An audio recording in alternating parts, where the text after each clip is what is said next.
February 20th, 1962.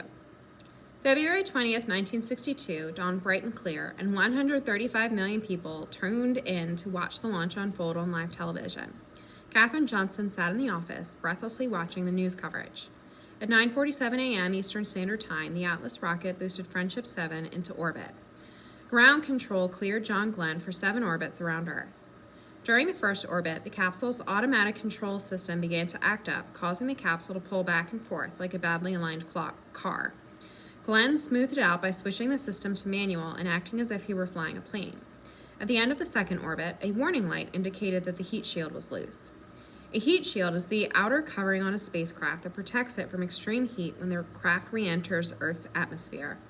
Without that firewall, there was nothing standing between Glenn and the 3,000-degree temperatures, almost as hot as the surface of the sun, that would build up around the capsule as it passed back into Earth's atmosphere. Mission Control had a solution. At the end of the third orbit, after the retro rockets fired, Glenn was to keep the rocket pack attached to the spacecraft instead of getting rid of it as was standard procedure. The NASA engineers hoped that the rocket would keep the loose heat shield in place. At 4 hours and 33 minutes into the flight, the rockets fired. John Glenn adjusted the capsule to the correct position and waited. The spaceship slowed down and pulled out of its orbit, heading down.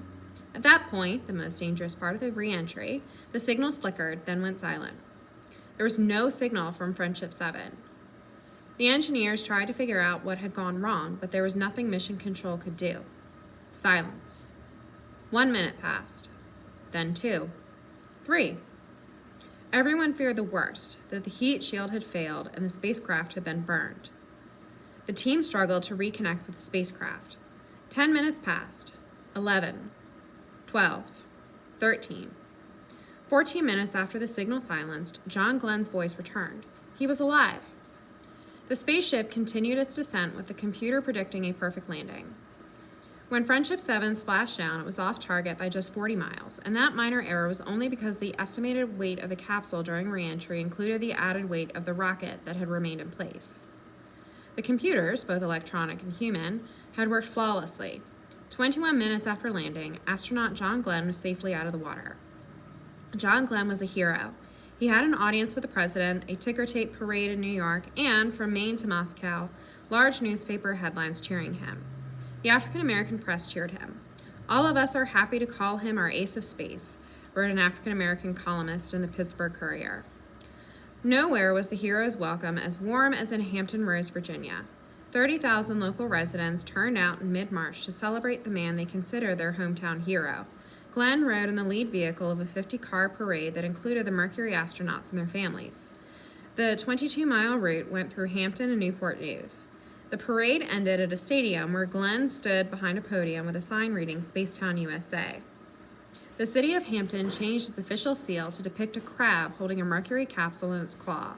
It adopted the motto E Praeteritus Futura, out of the past, the future. John Glenn wasn't the only one being cheered.